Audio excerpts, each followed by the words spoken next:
Lenovo has always made some great devices, including ThinkPads. CES 2018 was where they showcased their newest lineup. Let's take a quick look.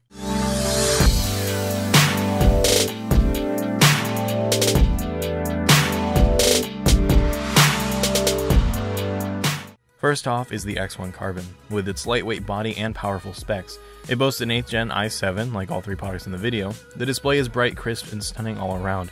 This beast is made for just about anything, and includes some cool features like Amazon Alexa powered Wake on Voice, rapid charging, and the new Think Shutter camera cover for added security. With up to 16 gigs of RAM, there's probably not a lot this laptop can accomplish. Moving on to the X1 Yoga, we have more options in terms of flexibility. While rugged, this 3rd generation Yoga delivers a lot of options for viewing or creating. The 360-degree hinge allows for some extreme maneuverability. Personally, I love the uses I've found with the Yoga lineup and can't wait to check out this beast of a PC, not to mention the Yoga features Wake on Voice and the full-size ThinkPad Pen Pro. Lastly, we have the Visionary's choice.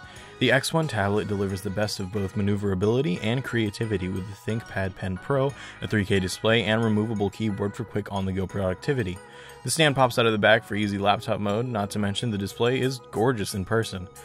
So we hope you enjoyed this quick roundup. This year we'll have more in-depth reviews on some of these products and can't wait to try them out. Again, a huge thanks to Lenovo for sponsoring coverage, and we'll see you next time on Your Tech Explained.